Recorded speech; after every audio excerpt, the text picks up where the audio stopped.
Pirlo, lovely dummy, opens up the shot for Marquisio! ঠিক এভাবেই 11 জন নীল jersey পরে football নিয়ে দাপিয়ে বেড়াচ্ছেন মাঠে, আর তাদের আটকাতে হিমশিম খাচ্ছেন প্রতিপক্ষের ফুটবলাররা। স্টেডিয়ামের নীল জার্সির সমর্থকদের ঢেউ আছড়ে পড়ছে প্রতিপক্ষের ফুটবলারদের মানসিক দৃঢ়তাকে চুরমার করে দিতে।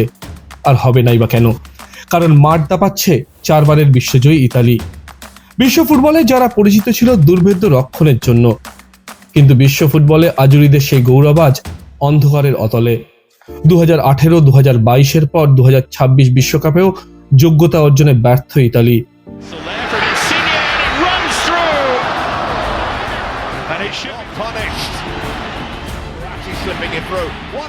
ইতালির এই পতন পুরো ফুটবল বিশ্বকে চমকে দিয়েছিল। ইতালির রাস্তায় যখন ফুটবলের শোক, ঠিক তখনই নিঃশব্দে জন্ম নিচ্ছিল এক নতুন স্বপ্নের। নীল জার্সিধারী এক ঝাঁক তরুণ তখন বুঝছিলেন নতুন স্বপ্ন লিখতে, ব্যাটে বলের বিপ্লব। ফুটবল যখন ইতালিতে ঢুকছে, তখন ব্যাটে বলে জাদু দেখাচ্ছেন একদল খেলোয়াড়। সেই স্বপ্নই এবার বাস্তব হতে চলেছে ইতালি থেকে প্রায় 6000 কিলোমিটার দূরে ভারতের মাটিতে।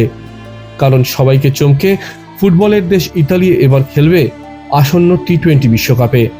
আর এই ইতিহাসের সঙ্গে জড়িয়ে যেতে বসেছে এ শহরের নামও।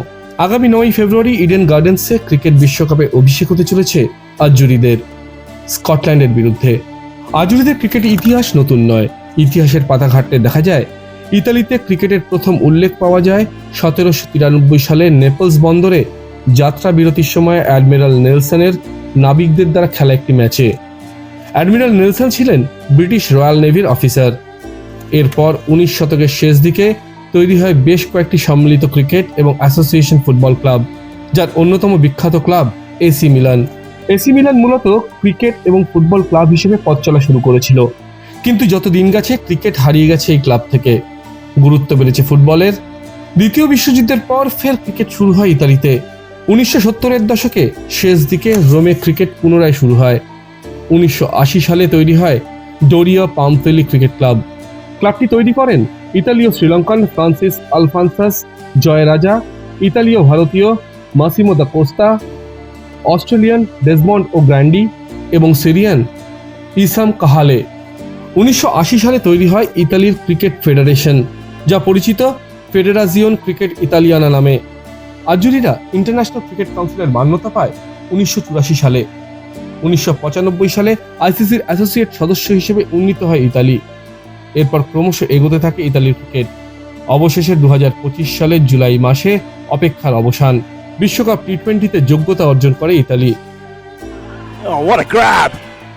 বিশ্বকাপে ইউরোপিয়ান কোয়ালিফায়ারের ফাইনালে স্কটল্যান্ডকে 12 রানে হারিয়ে এক নতুন ইতিহাসের সূচনা করেন জো বার্নসরা। দলকে শক্তিশালী করতে বিভিন্ন দেশে ছড়িয়ে থাকা ইতালির সঙ্গে যোগ রয়েছে এমন ক্রিকেটারদের দলে টানেন সে দেশের ক্রিকেট কর্তারা। সেভাবেই ইতালির সঙ্গে যুক্ত হন অস্ট্রেলিয়ার জাতীয় দলের ক্রিকেটার জো বার্নস, দক্ষিণ আফ্রিকার ওয়েন ম্যাটসেনরা। ওয়েনের নেতৃত্বেই এবার বিশ্ব ক্রিকেটের সর্বোচ্চ পর্যায়ে মাঠে নামবেন আজুরিরা। একদিকে ফুটবলের পুরনো গৌরব হারানো, আর অন্যদিকে ক্রিকেটের নতুন সূর্যের উদয়। ফুটবলে ইতালির এই ব্যর্থতার কারণ হিসেবে বলা হয় নতুন প্রতিভার অভাব এবং স্ট্র্যাটেজিক ভুল। অন্যদিকে ক্রিকেট ইতালি তাদের হেরিটেজ প্লেয়ার, অর্থাৎ যাদের পূর্বপুরুষরা ইতালিয়ান কিন্তু দেশের বাইরে ক্রিকেট খেলে বড় হয়েছেন, এবং স্থানীয় প্রতিভার মেলবন্ধন ঘটিয়ে অসম্ভবকে সম্ভব করেছে। আর কয়েকদিন পরে ভারতের মাটিতে যখন ইতালির জাতীয় সঙ্গীত বাজবে, তখন গ্যালারিতে হয়তো ফুটবলের সেই বিষণ্ণ নীল রং আবার উজ্জ্বল হয়ে উঠবে ক্রিকেটের মাধ্যমে।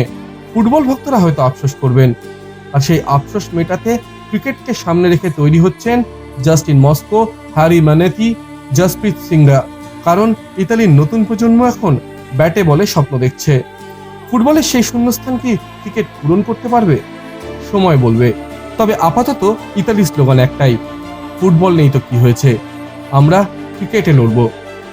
আপনার কি মনে হয়, ইতালি কি পারবে ক্রিকেটে বড় দলগুলোকে টেক্কা দিতে? কমেন্টে জানান।